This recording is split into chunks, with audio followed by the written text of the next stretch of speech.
So if you're in a place right now and maybe you're doing a lot of dumb stuff, it's not over. It's not hopeless. It's only over when you give up. You see, failure is not final. It's feedback. Failure is only final when you give up. So just don't give up.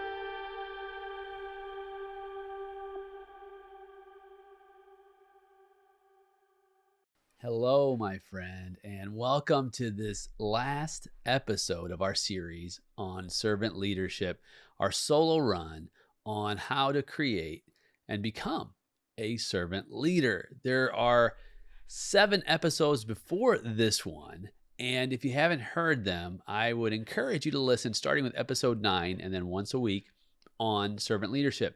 Different characteristics of servant leadership like listening or empathy, healing, awareness, persuasion, humility. Those are all aspects of servant leadership. It's not comprehensive. There's so many more, but it's a great starting point. It's a great launching spot for servant leadership. And here we are on our last installment. This last one, I'm so excited to share with you, and I'm just so glad you're here, so that we can finish strong on how we become servant leaders and how we serve in perpetuity. And that's a fancy word, but what it means is in finance, something in perpetuity is it refers to a security that pays a never-ending cash stream. So it never ends, and it continues to multiply and increase and gain and profit.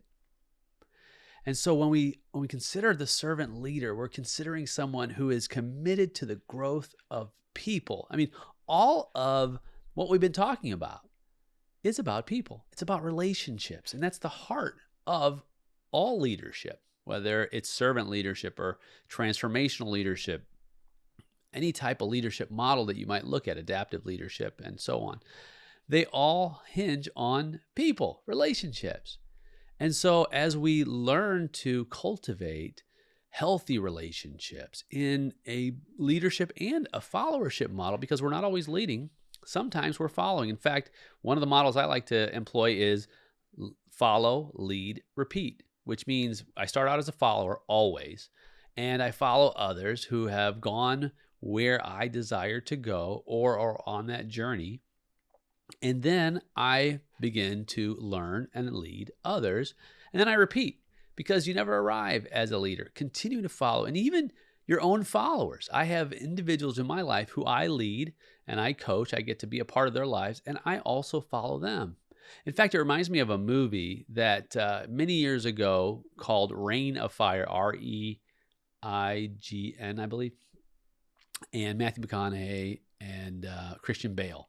And it was post-apocalyptic about this situation to where these dragons take over the planet.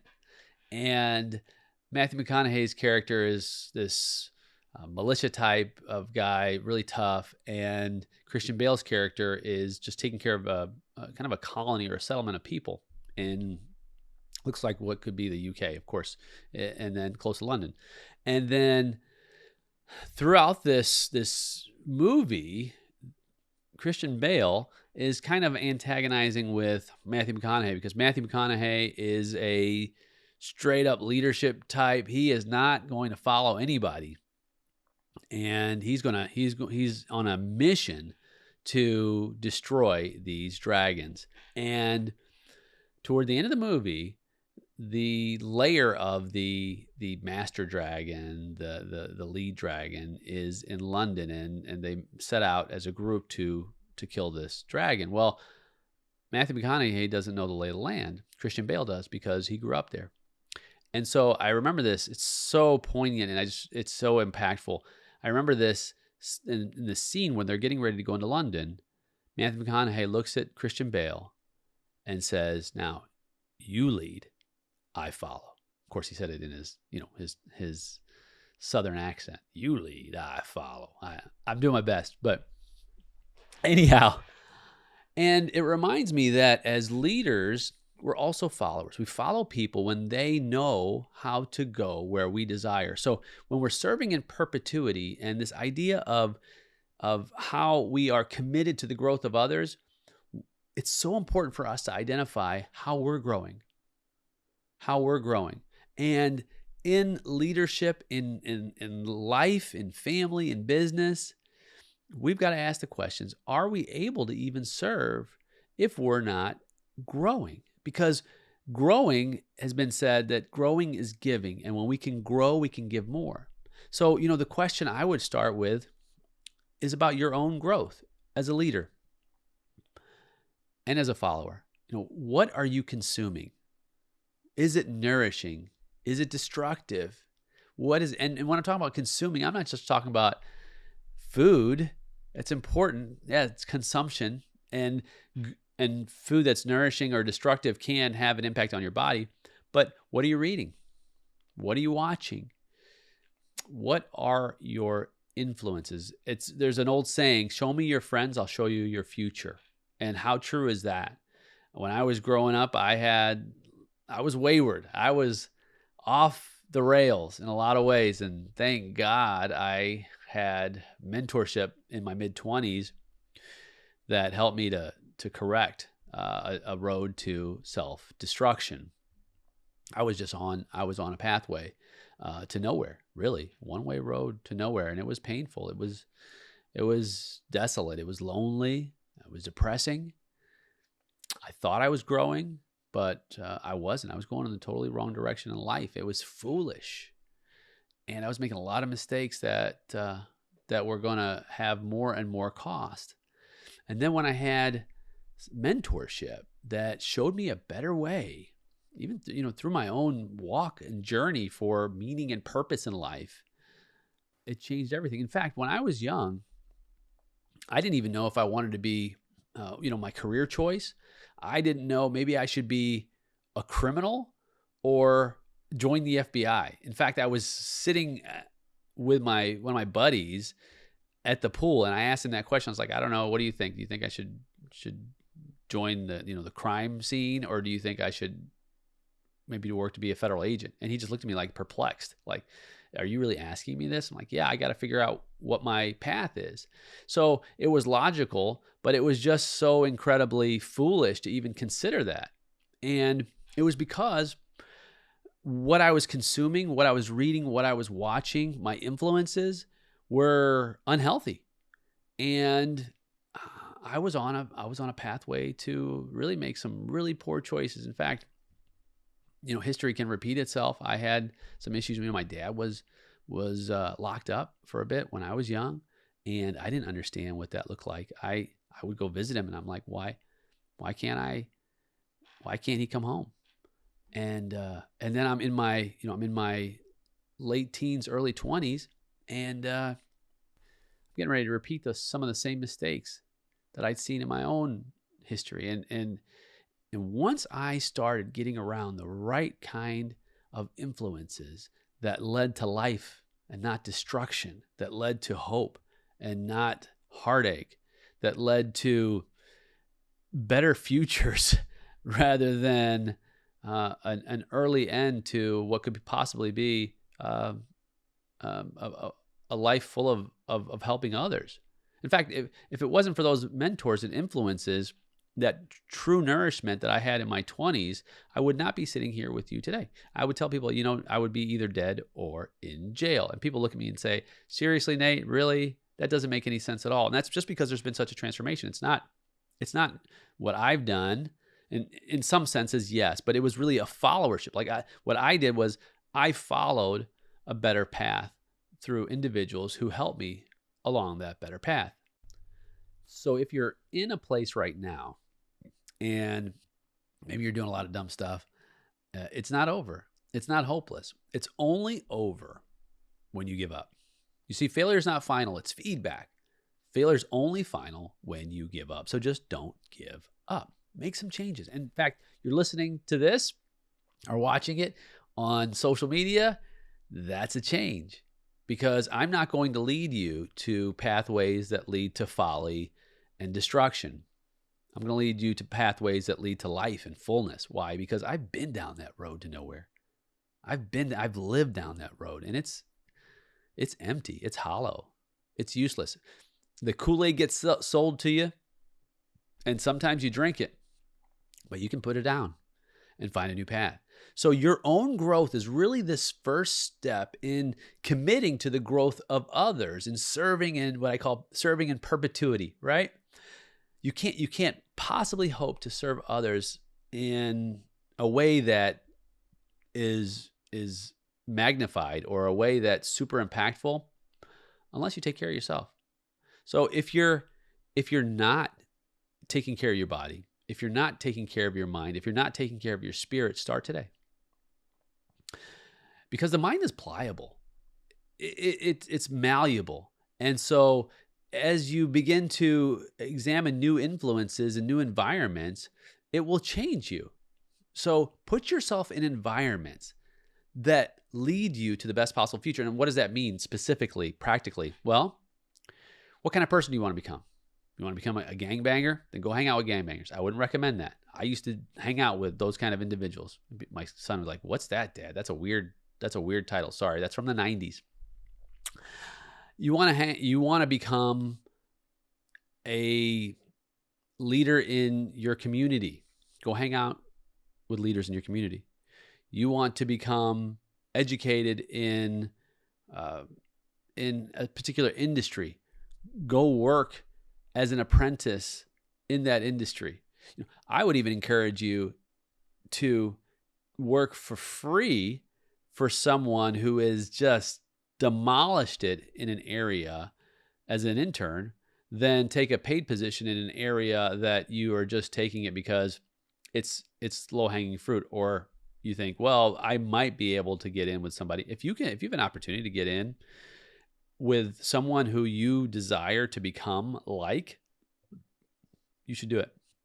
I have students in my Leadership Elite program who have made tremendous sacrifices to be a part of this program because they know that surrounding themselves with individuals who have crossed over and done amazing things will 100% be valuable to them. And it has. And they see the fruit. And so what we do is we take short-term gains instead of the long-term approach. And what I mean by that is when we take a short-term gain, we'll say, well, I need, X, Y, and Z today. I might need, and I've done this. I've traded the future for the present in my own life. So I've dropped out of college when I was 21 because I wanted to get rich. Now, sometimes college isn't for everyone. I mean, I'm a university professor, so I know that everyone is not, I don't want to say built for college, but I want to say that everyone is, it's not the best value proposition for them. In fact, a lot of college is useless for the time exchange and the money exchange for what people are going to be able to do in the real world. That doesn't mean it's not valuable in a lot of ways. It is. But what I'm saying is that for me, it was actually valuable because of the trajectory that I knew that I needed to go in the future. I wanted to teach at higher levels. I wanted to, the academic world was very important and enticing to me because that's how my brain works. And I was always a straight A student, except for when I was having some trouble in my family when my grades dropped. So I love that environment. So I drop out because, I'm going to go be a millionaire, right? I was just chasing dollars. And the bottom line was I ended up not becoming a millionaire so easily. And I ended up going back to school. And I finished my bachelor's degree. I finished my master's degree. And then, I finished my doctorate. And through all that process, what it did was it helped me because of my goals, my vision, my mission, to be able to help more people in different areas. Because one of my strengths is, my giftings, is to be able to take complex ideas and distill them and make them easy to understand. So that's an important value proposition for those who I would say don't go to college, for you who knows that college is not going to be a +1 or a +5 or a +10. Learn from others who have been to college. And so I'm not going to always advise it. I have family members who I advise it's not necessarily the way you need to go. Now, but you need to continue to be educated. It doesn't have to be in that environment. So that's one piece of serving in perpetuity, how we become committed to the growth of people. We have to start with us. Self-care is essential. Am I caring for myself? And so that's nourishing the mind, of course, nourishing the spirit, nourishing your heart, nourishing, and I mean your metaphorical heart, but I'm also going to talk about your physical heart, nourishing your spiritual life, and having a strong sense of spirit is for me has been instrumental. It's given me peace and calm through storms. It's given me courage and hope to fight another day. It's given me meaning and purpose, and that's been so important even in my business, and to not shirk back on that. Do I understand everything about my spiritual walk and my faith? No, I don't think I ever will. But I'm a believer. I'm a believer in things unseen. And some might say that's naive. Some might say that's ridiculous and foolish. And that's okay, because I'm comfortable in my own skin. And as you become more comfortable in your own skin, then you can embrace your beliefs. You can embrace your faith and allow it to be a foundation for how you move forward in serving others and helping others along their path. You're not going to please everybody. In fact, I wouldn't even recommend that you attempt to please anyone. You say, well, Nate, that's really weird because, if I'm a servant leader, shouldn't I be trying to do that? No, your goal is not to please people. Your goal as a servant leader, and going back to Robert Greenleaf, I love his litmus test. He says this: the best test of a servant leader, and difficult to administer, do those served grow as persons? That's your goal. That's why this is the last episode, is that people grow as persons. And then he goes on to say, do they, while being served, become healthier, wiser, freer, more autonomous, more likely themselves to become servants? That's his litmus test. It doesn't say anything about pleasing them. Now, will people be happy? Will they be satisfied? Sometimes, yes. Sometimes they'll be unhappy.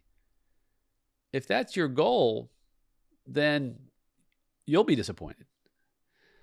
Allow your goal to help people grow as persons in those ways: healthier, wiser, more autonomous, freer. Perpetuation of servant leadership, where you become a leader who helps others to grow. Remember, if you haven't seen this on the very first episode on 9, I talked a little bit about how the servant leader model is the opposite of a traditional leadership model, where the traditional leadership model is a pyramid where the leader is on top and the leader is the most important piece and everyone else is continually less important until at the very bottom of the pyramid, people are expendable. The servant leadership model is the opposite, where it's like a tree. And at the bottom of the tree is the leader, because that's where the roots are. And the roots are getting nourishment from the soil. Of course, it gets from the sun too, but I'm not going to get in the weeds on that. So the soil, we are nourishing those roots as the organization grows, and different individuals. So the trunk would be perhaps your executive team, and then management and the branches. And then at the very end are the leaves and the fruit that is bared, I think, by the fruit. I'm sorry, by the leaves and the ends of the branches. I'm not a botanist, so if you're listening and you're a botanist, please forgive me. Anyhow, is that even the right term? I am totally digressing. So you see how we're having fun, all right? I'm getting loose. It's a good thing. So what's most important? The very end, right? Where the nourishment is with that fruit that's being developed. That's the picture of a servant leader, right?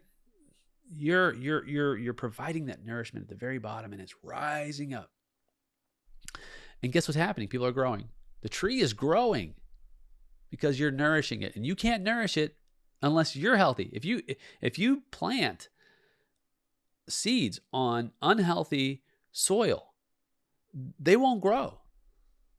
That's why farmers have to take soil and then change the soil out, because the nutrients leave the soil, right? And then they have to create an environment to where there's new nutrients.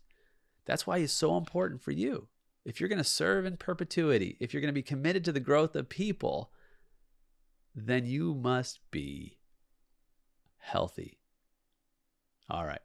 Now, what about, how does this play out in business environments? This is really important. You know, you've been to businesses where people are committed to the growth of themselves only, and maybe it's just their pocket or the bottom line, return of shareholder value, making their customers happy. Businesses that focus on how we invest in our people are businesses that are internally serving to the commitment of the growth of people. And you may have worked in companies where you knew, boy, you know, I'm just a cog in the wheel, where you knew that you were just there. They were going to provide the very minimum for you to get your work done.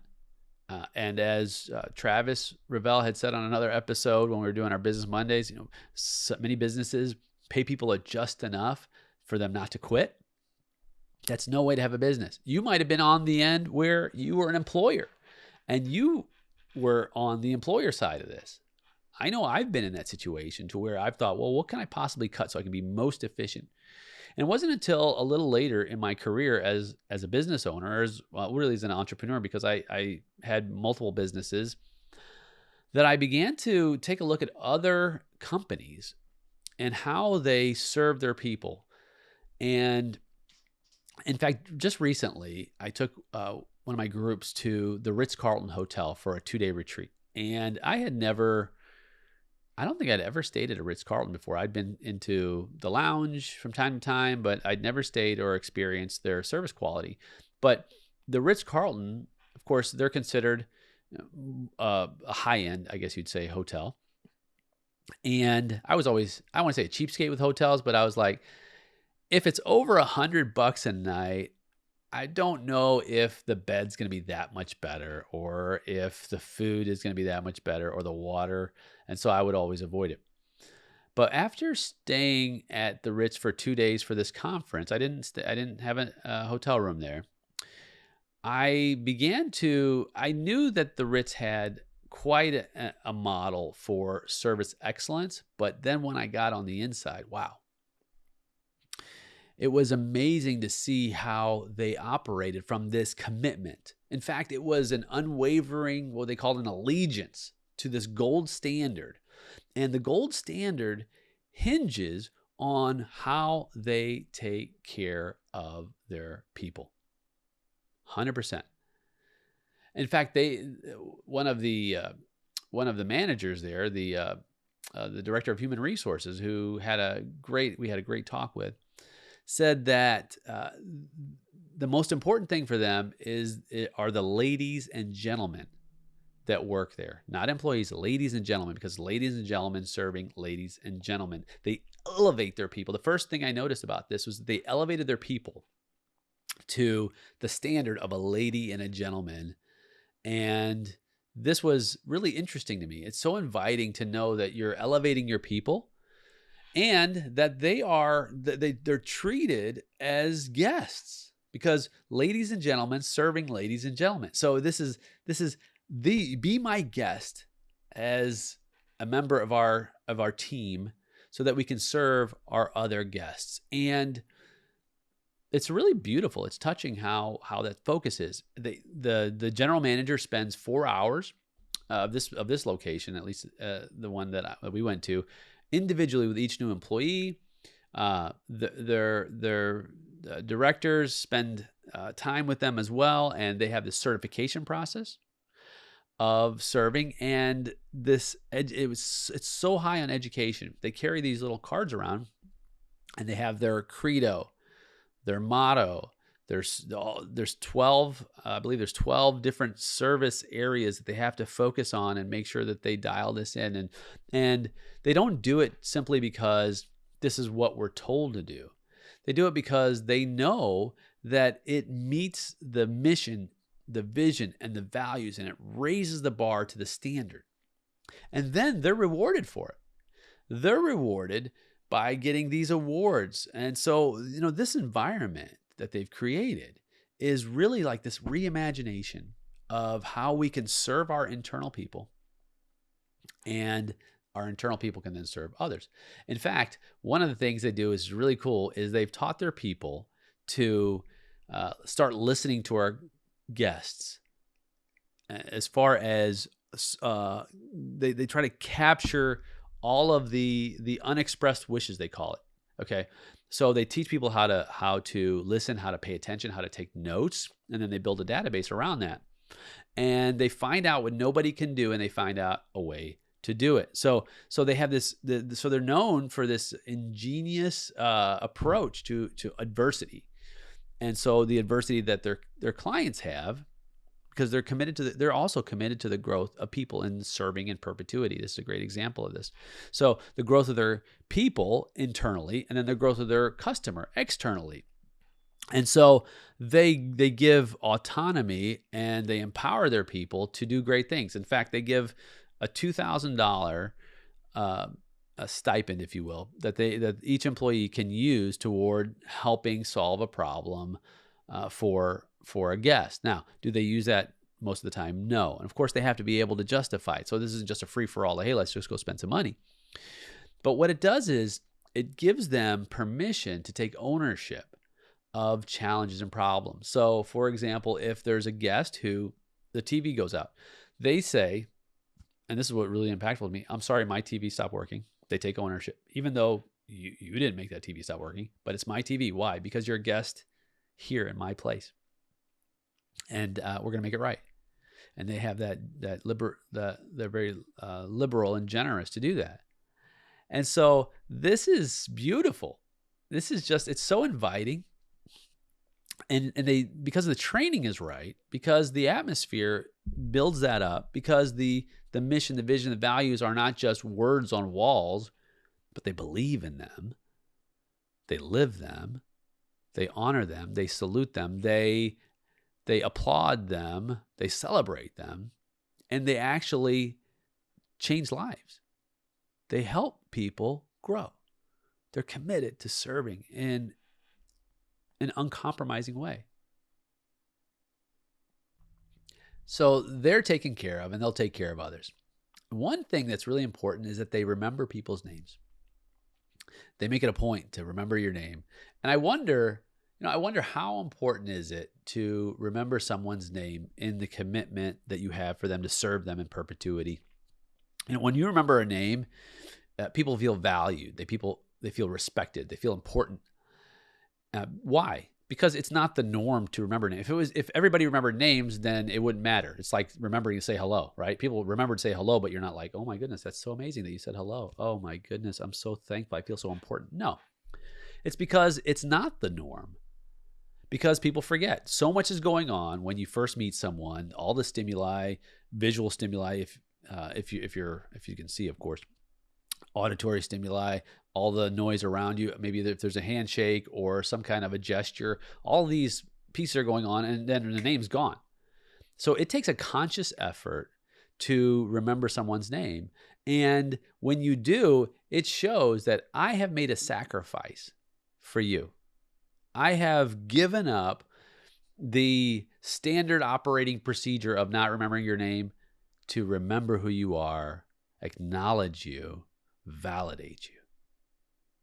That is serving Now you say, how is that committing to your growth as a person? Because so many things are caught rather than taught, and it's contagious. In fact, I was just the other day, I was at a shop, and I had bought a car, and I was at a shop, and I was asking the shopkeeper about some things and getting some prices on getting some things done to the car. And as I was leaving, the shop owner said, "Nate, it's great to meet you, and I look forward to seeing you again." He remembered my name. And I was like, okay, wow, that's great. But then they had an event. In fact, just today, they had an event, a car show, and I went to the car show, brought my son. And outside of the car show, I saw him, and he said, "Hey, Nate, good to see you. Glad you're here." Boom. Like, wow, you remembered my name. And that rubbed off on me. And Nate, are you committed to that? Are you committed to really engaging and showing someone that you've taken the time to just remember who they are? It can be small, friend. It doesn't have to be the game-changing, world-shattering commitment to someone's growth. It can be just as small as that.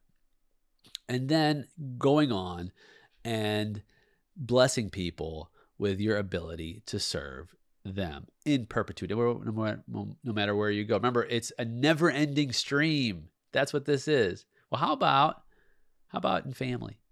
How about your spouse, siblings, your parents, your children? How can we be committed to their growth? How can we serve them in perpetuity? Well, it can start with any one of these weekly lessons we've learned, right? It can start with listening, just having a listening ear, just being fully present. And it's so difficult with all the noise in the world, but we can do that. We can make a commitment to walk in integrity and listening to someone, and not just nodding. Look, I'm so guilty. Nodding your head and saying, and not even listening, right? While you're on your laptop or wherever you're doing. Stop. Eye contact if you're in a room with somebody. Listen fully. Be fully engaged. You can commit to their growth by listening to them. You can have empathy. You can work toward healing. Heal yourself first, and then begin to work on helping to heal others who are desiring your help. Growing in your own awareness. What the world looks like around us. What do we see? What's our stimuli? What are we exposed to? How can we stand in a gap and make a difference in an area that's important to us? And actually have the courage to sometimes be the only one who will stand with those who can't stand for themselves. To learn to be persuasive, not from the perspective of, oh, I need to be persuasive and talk people into what I want to do. To be persuasive and help people reach and realize what they need in their own lives because you care about their growth. And to walk in humility. Humility isn't thinking less of yourself less often. It's literally taking yourself out of the equation on this situation. It's not about you.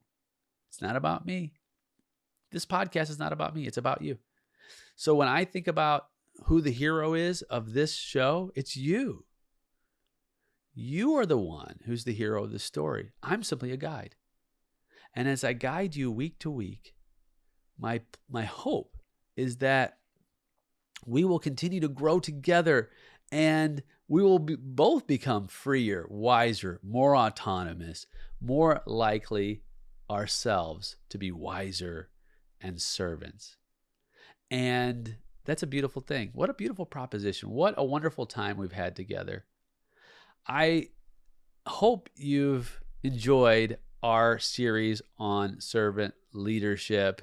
It's just one of many to come. And we'll possibly revisit this. There's so many more characteristics of the servant leader. Servant leadership, friend, it works. It works well. And I'm so thrilled to get to share and walk alongside of you on this journey. Well, that's it for this episode, my friend. Can't wait to see you on the next one. I'm Dr. Nate Sala, and this is a call to leadership.